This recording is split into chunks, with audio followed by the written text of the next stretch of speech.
저는 이 사람이 망고 주스를 샀던 이유에 대해서 여기다 섞어서 먹이려고 했던 걸까? 이런 생각을 했었거든요. 근데 실제 범행 과정을 묘사한 내용을 보니까 그게 아니었습니다. 정말 그 상황을 상상해 보시면 너무 비극적이고 피해자가 불쌍하다는 생각밖에 안 들더라고요. 그러니까 어떻게든 이 살인자는 선처를 호소해서는 안 되는 사람이에요. 2018년 4월 22일 청도경찰서 수사팀이 청도군 청도읍에 있는 어느 폐가로 급하게 출동을 합니다. 아무도 살지 않는 폐가에 왜 왔을까요? 경찰이 여기에 도착을 해서 이곳저곳 살펴보는데 방 안에서 한 여성이 발견돼요. 근데 딱 봐도 상태가 좋아 보이지는 않았습니다. 의식은 있었는데 어딘가 좀 정신이 나간 것처럼 멍하니 있었거든요. 문제는 이 여성 곁에 있던 한 존재였어요. 어린 아이였습니다. 이 아이의 상태가 심각했던 거죠. 입에 새하얗게 거품을 물고 있었는데 안타깝게도 이미 사망한 상태였어요. 사실 이 여성은요, 방금 전 경찰에 전화를 걸어서 자신이 2살배기 친딸을 살해했다라는 자백을 한 상태였습니다. 경찰이 신고를 받고 바로 이 폐가로 출동을 했었던 거고요. 자백한 여성, 이 폐가에 있던 여성은 당시 나이 35세의 박 씨였습니다. 이미 그 옆에는 사망 직전에 딸이 마셨던 것으로 추정되는 망고맛 주스 2개 그리고 농약병도 함께 있었습니다. 더 볼 것도 없겠죠. 그 자리에서 경찰이 박 씨를 딸에 대한 살인 혐의로 긴급 체포합니다. 아이를 정말 죽이기 위해서 아이가 맛있다고 잘 먹었을 그 망고맛 주스까지 준비했던 이 엄마라는 사람이 대체 무슨 짓을 했던 건지 제가 준비한 내용을 하나씩 전해드리도록 하겠습니다. 자, 연행된 박 씨가 딸을 살해한 동기에 대해서 이해할 수 없는 말을 하기 시작해요. 나한테 환청과 환각 증상이 있어서 그랬다라는 거예요. 범행을 저지를 당시에 내가 심신미약 상태였다는 것을 지금 말하고 싶은 거죠. 그래서 여기까지만 보면 이 심신미약 주장이라는 거는 범죄자들이 흔하게 하는 거잖아요. 그럴 수 있다고 치죠. 근데 이 박 씨의 주장은 남들과는 좀 다르게 좀 더 많이 이상했습니다. 나한테 어떤 영혼이 하나 붙어 있는데 그냥 영혼도 아니고 스스로 을 마감한 한 남성의 영혼이 붙어 있다는 거예요. 그 남성이 끊임없이 내 주위를 돌면서 나를 괴롭히고 있기 때문에 환청과 환각이 심해졌고 결국에는 내 딸을 죽일 수밖에 없었다. 그러니까 정리하자면 이런 이야기인 거죠. 딱 봐도 지금 정상적인 범죄에서 많이 벗어난 사람처럼 보이기는 해요. 조사 과정에서도 내내 불안정한 정신질환 증세가 관찰이 됐었고요. 자, 그러면서 박 씨가 진술을 하나 하는데 이게 상당히 중요한 내용이었습니다. 뭐냐면 사실 자신이 살해한 딸은 성폭행을 당해서 낳게 된 아이고 자신에게 그런 짓을 저지른 남성이 아까 그 남자의 영혼이었다는 거예요. 경찰이 추가적으로 일단 이야기를 들었으니까 사실 여부를 파악하기 위해서 조사를 시작하는데 실제로 2015년 7월경에 이 박 씨의 증언대로 도 씨라는 남성이 스스로 그런 선택을 했었다라는 사실이 확인됩니다. 사망 당시에 도 씨는 박 씨에게 강간치상 혐의로 형사고소를 당한 상태였어요. 자, 그럼 이렇게 생각해 볼 수 있겠죠? 성폭행 범죄를 저지르고 고소를 당하니까 이걸 비관해서 그런 선택을 했을 수 있다. 현재로서는 지금 그렇게 추정되는 상황이 될 수 있잖아요.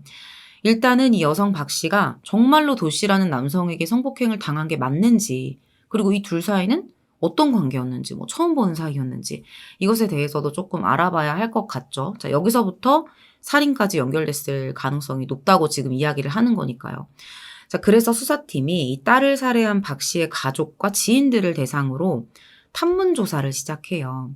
여기서 결코 일반적이지 않은 그 박 씨의 과거에 대한 사실들을 몇 가지 파악하게 됩니다. 자, 지금부터는 경찰이 당시의 조사 과정에서 알게 된 박 씨의 과거에 대한 이야기를 한번 해볼게요. 사건이 발생한 게 2018년이죠. 8년 전에 박 씨가 결혼을 했었거든요. 근데 조금 일반적인 느낌은 아니었어요. 자신보다 26살이나 많은 60대 승려 김 씨와 결혼을 합니다. 이후에는 이제 친정 어머니하고 같이 청도에서 함께 살았고요. 2011년부터는 3명의 딸을 낳아요. 근데 결혼 생활이 행복하진 않았어요. 어떻게 두 사람이 만나서 결혼했는지까지는 모르겠지만 남편이 지금 거의 나이가 아버지 뻘이잖아요. 큰 애정을 느낄 수가 없었던 거예요. 그러다가 결국에는 남편 몰래 다른 남성과 불륜을 저지르게 된 거죠. 그 상대가 바로 영혼이 되어서 나타났다는 그 도 씨였던 거예요. 박 씨가 도 씨를 따라서 가출을 했고요. 이후로 두 사람이 동거를 시작합니다. 그러다가 1년 뒤인 2015년 7월경에 박 씨가 다시 자신의 집으로 돌아오는데 그 이후의 행보가 굉장히 좀 이상하고 이해하기 힘든 부분이었어요. 오자마자 도 씨에 대해서 형사고소를 진행하는 거예요. 그렇게 고소장을 접수하고 얼마 지나지 않은 시점에 도 씨가 사망하게 된 거죠. 자, 근데 문제는 도 씨가 사망한 이후에 박 씨가 임신했다는 사실을 알게 된 거예요. 이 아이가 남편의 아이가 아니라 도 씨와의 사이에서 생긴 아이라는 것도 본인은 알고 있었습니다. 남편에게 그걸 말을 할 수는 없었겠죠. 계속 이제 남편과의 사이에서 태어난 아이인 것처럼 남편을 속이고 그 사실을 숨기다가 2016년 3월 8일에 이제 딸을 출산하게 된 거예요. 물론 남편이 이 사실을 전혀 모를 리는 없었을 거예요. 이미 1년 동안이나 가출을 했던 아내가 집에 돌아왔는데 별다른 일이 없었는데 임신을 했다? 당연히 이 애는 내 애가 아니라고 생각을 했겠죠. 실제로 김 씨는 아무리 생각해도 내 아이가 될 수 없다. 어디 가서 다른 남자의 애를 가진 것이 아니냐. 막 이러면서 평소에도 좀 의심이 좀 심했었다고 합니다. 딸이 태어난 이후로 내 딸일 리가 없다면서 그 아이에게 눈길조차 주지 않았어요. 이미 가족들은 다 눈치를 채고 있었던 것 같아요. 친정 어머니조차 이상하게 막내딸이 엄마도 안 닮고 아빠도 안 닮고 아무도 안 닮았다. 이런 말을 뭐 이웃들도 그렇고 친정 엄마도 그렇고 수시로 했었다고 해요. 자, 살인자의 입에서 나온 말이 대부분이긴 하지만 박 씨는 이때 4명, 기존에 3명 있었잖아요. 4명의 딸을 키우고 살림에 대한 스트레스, 끊임없는 남편과 주변의 의심, 그리고 도 씨가 나 때문에 죽었다. 뭐 이런 죄책감들이 막 뒤섞이면서 심각하게 우울증을 앓았다라고 주장을 해요. 근데 처음에 사실 박 씨가 경찰 조사를 받을 때는 내가 죽인 딸이 도 씨의 성폭행 때문에 태어났다. 이렇게 진술을 했었잖아요. 일단 그렇게 고소를 한 상황이기도 했고요. 근데 죽은 자는 말이 없죠. 정말로 박 씨가 도 씨에게 성폭행을 당한 건지 그거는 확인을 할 수가 없어요. 확실히 드러난 게 없습니다. 자, 일단은 앞뒤 정황을 살펴봤을 때 도 씨와 불륜을 저지르고 가출했던 건 사실인 거고요. 1년 동안 동거 생활을 지속했던 건데 갑자기 성폭행 당해서 신고당했다? 이것도 조금은 납득하기는 힘들죠. 물론 이제 뭐 부부 사이에서도 강제적인 성관계의 경우에는 성범죄로 인식이 되기는 하는데 이 경우에는 당사자가 이제 사망을 해버렸기 때문에 영원히 뭐 그 진실이 이렇다고 밝힐 수가 없는 거잖아요. 어떤 과정을 통해서 나중에는 이 박 씨의 가족들도 이 아이가 이 남편의 친딸이 아니라는 사실, 다른 남자와의 관계에서 태어난 아이라는 사실까지 다 알게 됩니다. 솔직히 알 수밖에 없었겠죠. 더욱이 남편의 경우에는 아내가 바람을 피웠던 그 상대가 누군지도 알았을 가능성이 높고요. 1년 만에 다시 집으로 돌아왔는데 임신을 했다면 내 아이라고 말할 수가 없을 거예요. 아까 전에 범행 벌어지기 한 달 전에 박 씨가 극도의 우울증을 앓고 있었다라고 말씀을 드렸는데 결국에는 이걸 보다 못한 남편과 친정 어머니가 박 씨에게 그 막내딸 있잖아요. 그 도 씨와의 사이에서 태어난 그 딸을 그냥 도 씨한테 차라리 보내자. 여기서 키우지 말고. 이런 제안을 했었다고 합니다. 이때부터 박 씨의 말에 의하면 내가 그때부터 나와 내 막내딸의 신변을 비관하게 됐다라고 주장을 해요. 결국 여기서 뭐 딸에게 약을 먹여서 죽이겠다라는 극단적인 그런 생각까지 갔다는 거죠. 2014년 4월 19일 박 씨는 친정어머니를 찾아갔고요. 나 이런 결심했으니까 농약 살 돈 줘라. 이렇게 요구를 합니다. 근데 이 말을 듣고 진짜 돈을 줄 엄마가 세상에 어디 있겠어요. 그만해라. 그러면서 딸을 이제 집으로 돌려보내요. 근데 결심이 흐트러지질 않아요. 계속해서 생각과 결심을 거듭하다가 이럴 거면 내가 직접 사야지. 그렇게 생각을 하고 평소에 이제 알고 있던 폐가에 찾아가서 거기서 범행을 해야겠다라고 마음을 먹은 거예요. 그렇게 4월 20일이 됩니다. 오전 9시경 박 씨는 2살배기 딸을 데리고 집을 나왔고요. 버스를 타고 남편이 있던 절과 가까운 장소에서 내려요. 이때까지 이 아이가 엄마 손을 잡고 걸어갔을지 뭐 품에 안겨갔을지는 모르겠지만 아이가 얼마나 좋았을까요? 엄마하고 함께 외출을 했으니까. 그런 걸 생각하면 나중에 여러분들이 이 범행 과정에 대해서 들었을 때 이건 비극적이고 뭐 범죄자에 대해서 화가 나고 이것도 있지만 너무 가슴이 아팠습니다. 자, 계획대로 다음 범행을 위한 행동을 이어가요. 돈이 없으니까 무작정 그 인근에 있었던 식당으로 들어가서 주인한테 제가 어느 절에 있는 어떤 스님의 아내인데요. 제가 지금 좀 돈이 없으니까 차비로 쓰게 돈 좀 빌려주세요. 제가 꼭 갚을게요. 이렇게 말을 하면서 2만 원을 빌렸대요. 그 뒤에는 또 다른 가게에 들려서 이제 그 집 주인한테 집에 잔디가 좀 많은데 잔디를 없앨 수 있는 좀 뭐 뱀 같은 것도 좀 죽일 수 있는 약 좀 주세요. 이렇게 요청을 합니다. 아무래도 시골이다 보니까 이런 요청을 하면서 달라고 하는 사람들이 꽤 많았을 거예요. 주인도 아무 의심 없이 그 약 두 병을, 농약 두 병을 박 씨에게 건넨 거예요. 자, 그래서 아까 받았던 2만 원으로 그걸 삽니다. 그리고 나서는 그 옆에 있는 마트에 들러서 아이에게 주려고 한 건지 망고 주스를 두 병 사요. 오후 4시 50분경이 돼서 박 씨는 평소에 자신이 생각했던 청도읍의 한 폐가 안으로 들어갑니다. 그리고 아무것도 모르는 딸을 방바닥에 앉히고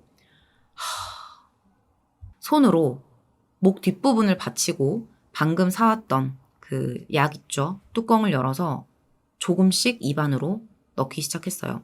저는 망고 주스를 산 이유가 아이가 먹게 하기 위해서라고 생각을 했었거든요. 근데 그게 아니었어요. 그 주스를 산 이유가 이런 거라고는 정말 상상도 못 했습니다. 진짜 이거는 말로 표현할 수 없을 정도로 너무 잔인하다라는 생각을 했거든요. 어떻게 딸에게 이런 짓을 할 수가 있냐는 거죠. 충격적인 건 이게 농약이니까 맛이 좀 이상할 거 아니에요. 애가 느꼈겠죠? 그래서 그걸 막 뱉으려고 했었대요. 그래서 저는 이거를 망고 주스에 뭐 섞어서 망고 맛으로 가려서 먹이려고 했나? 이렇게 생각을 했었는데 그게 아니었습니다. 아이가 이거를 뱉으려고 할 때마다 입에다가 망고 주스를 풀어준 거예요. 조금 괜찮다 싶으면 또 먹이고 왔다 갔다 하면서 그런 식으로 100ml짜리를 한 병을 다 먹입니다. 그 농약을. 결국 그렇게 2살배기 딸은 입에 거품을 물고 사망했어요. 진짜 그 작은 몸으로 한 병을 다 마시고 얼마나 말도 못하고 고통스러웠겠어요. 부검 결과 딸의 사인은 급성 농약 중독으로 나옵니다. 본인의 주장에 의하면 그렇게 딸의 죽음을 확인하고 나서 나머지는 본인이 먹으려고 했었대요. 근데 어떤 이유에서인지 실패했다고 합니다. 왜 실패했을까요? 항상 이런 경우에는 본인이 시도할 때만 실패를 하는 것 같아요.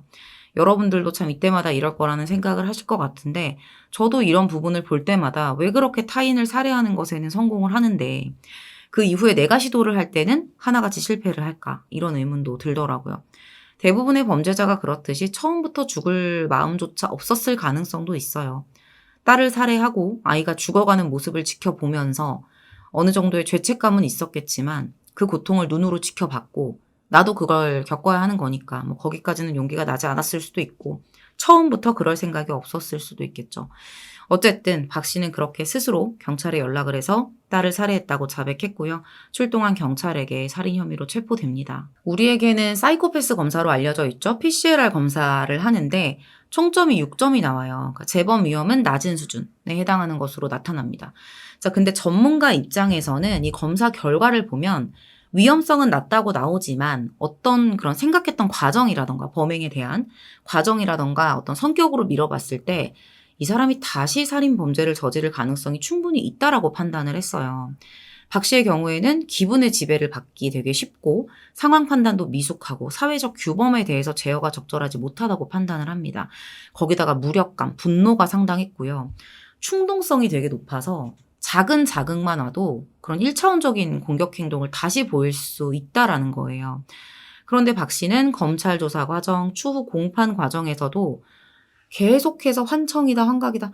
어떻게 자기 아이를 죽여놓고 계속 자기 잘못이 아니라고 발뺌을 합니까? 이건 조금의 뉘우침도 없는 거죠.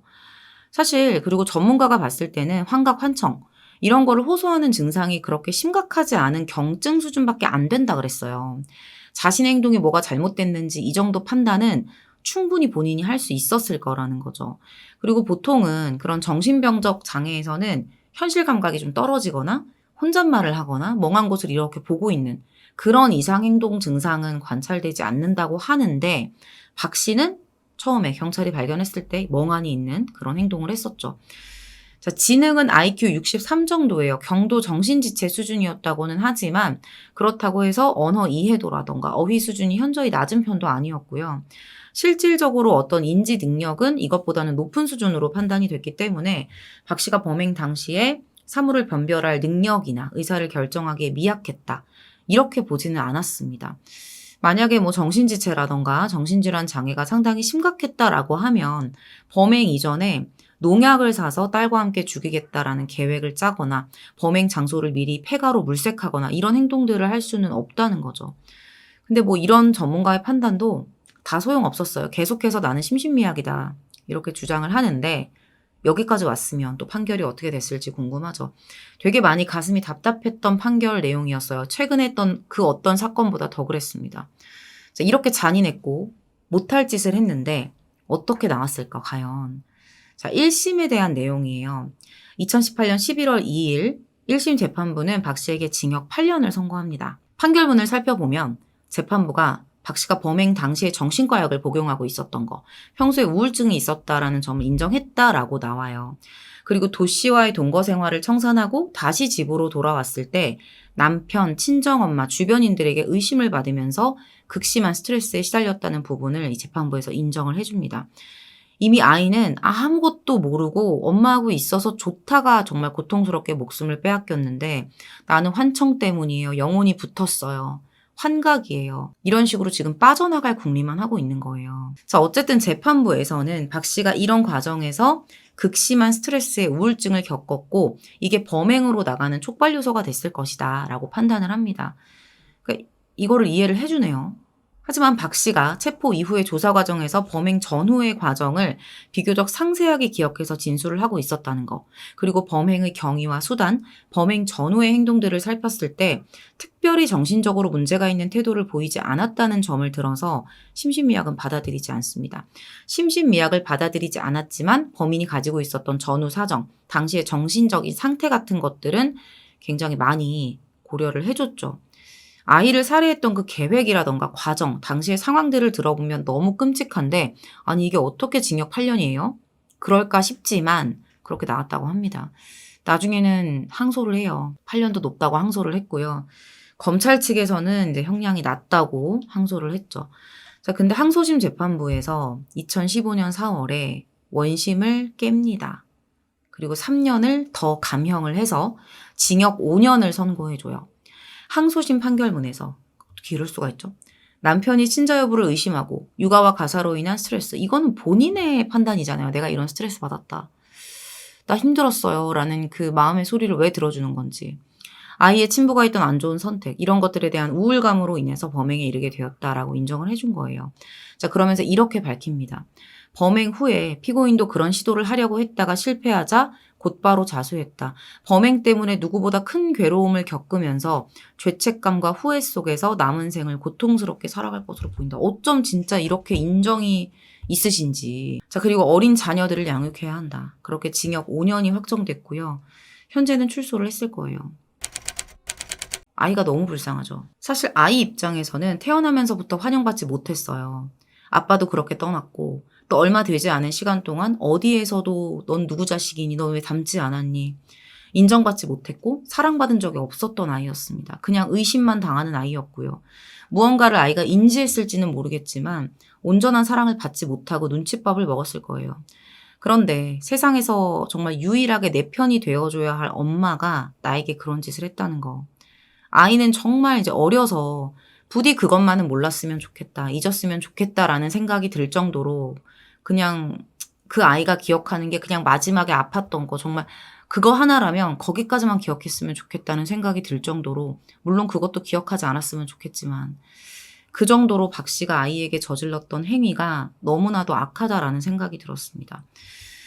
외국의 경우에는 이런 식의 범죄에 대해서 최대 사형 선고를 하거나 종신형까지 판결이 나오는 경우가 많은데요. 우리나라는 이런 면에서 자녀에게 조금씩 농약을 먹이고 망고 주스로 속이면서까지 먹여서 죽여도 5년밖에 안 나오는구나. 얼마나 범죄자가 힘들었을까요? 그 전에 스트레스를 받았을까요? 이런 식으로 형을 깎아주는구나. 이건 진짜 형편없다는 생각까지 들었습니다. 여러분들은 영상 끝까지 보시면서 어떤 생각하셨는지 댓글로 많이 남겨주시면 감사하겠습니다. 오늘 준비한 내용은 여기서 마무리하도록 하고요. 저는 다음 사건으로 다시 찾아뵙겠습니다. 감사합니다.